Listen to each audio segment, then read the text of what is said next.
tutti. Adesso vi presento una vigna un po' particolare.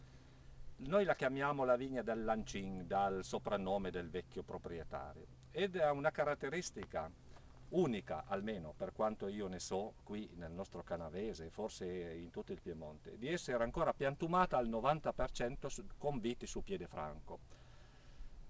Qual è la differenza tra una vite su piede franco e una vite innestata? Ho portato con me il cosiddetto porte innesto. Bisogna fare un po' di storia in questo senso. All'inizio del Novecento è arrivata una terribile malattia che ha falcidiato tutti i vigneti, specialmente nella Francia, che erano piantati su piede franco. È portata da un insetto che si nutre delle radici, si chiama Fillossera ed è devastante. Questa è una delle poche vigne che credo siano sopravvissute in Italia. Non è innestata e si è superato questo problema innestando la vite che interessa su un portatore o portainnesto, la cosiddetta barbatella. Adesso vi faccio vedere che cos'è una barbatella. Ho preso un pezzettino di un ricaccio di una vite americana in particolare, perché è quella che ha sostituito le viti su piede franco, perché è immune alla malattia.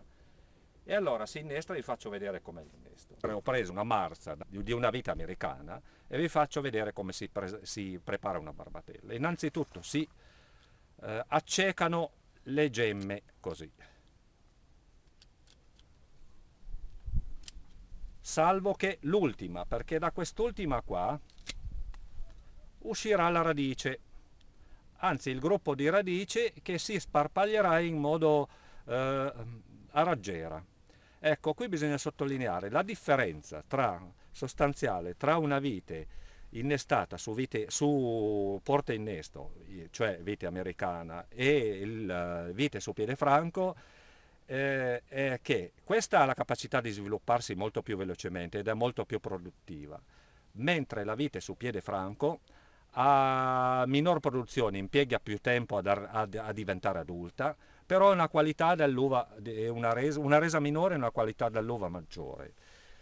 Si differenziano dal punto di vista radicale la vite innestata su barbatella come questa, ha uno sviluppo a raggiera delle radici, mentre quella, il fittone, che va giù fino a 3 metri, quindi pesca sostanze particolari, sostanze più nobili, sali, ed è forse per questo che l'uva prodotta dalla vite su piede franco è certamente migliore. Vi faccio notare per esempio in particolare che queste viti che sono impiantate su piede franco, ultracentenarie, hanno visto 2 guerre mondiali comodamente e sono ancora qui, riprese dal mio tosto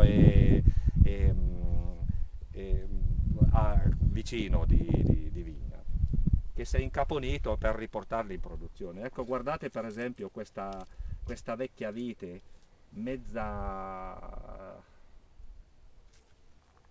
eppure ha ancora la capacità di portare in produzione alcuni grappoli di grandissima qualità. Io sono stato ad aiutarlo a vendemmiare e vi posso garantire che la qualità, in questo caso si tratta di Freisa, era di livello molto alto. Adesso vi faccio vedere cos'è un innesto. La barbatella è questa, si fa un taglio, si incide. Aspettate che non voglio tagliarmi le dita, ecco così. Poi si prende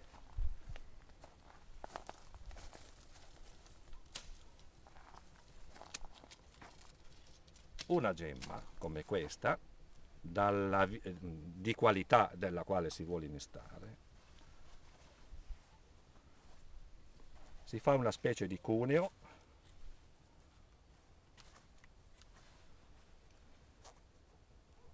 e si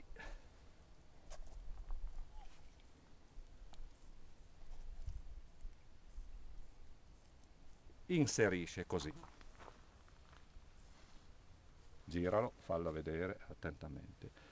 qui si stringe con un nastro, gli si dà un po' di pasta, un po' di mastice in particolare, che ottura la ferita. E questa sarebbe la barbatella. Questa è una prima differenza. Adesso vi faccio vedere cos'è una vite su piede franco. Si prende dal tralcio un pezzo come questo,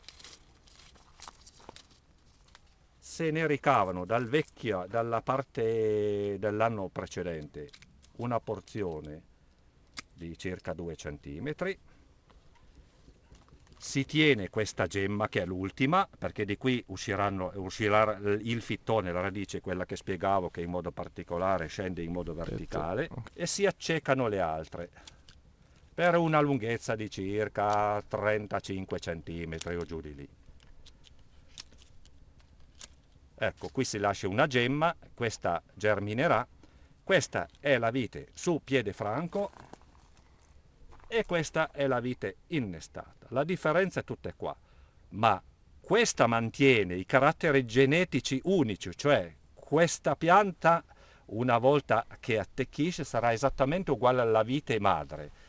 Questa io ho notato che un po' di contaminazione c'è, quindi ogni passaggio che si fa si perde qualcosa a livello genetico.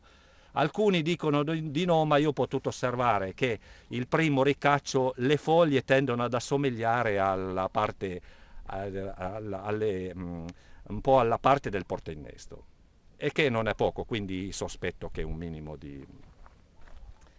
E quindi siete al cospetto di una vera e propria opera d'arte che l'uomo ha conservato e che andrebbe tutelata, e io spero vivamente che venga tutelato.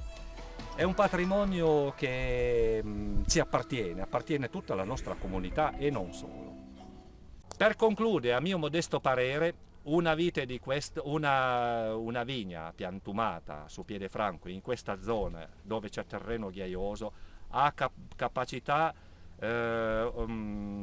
superiori, e il vino ha caratteristiche organolettiche, diciamo, decisamente più raffinate rispetto a quello. Questa è una mia personale opinione, poi altri potranno dire quello che vogliono.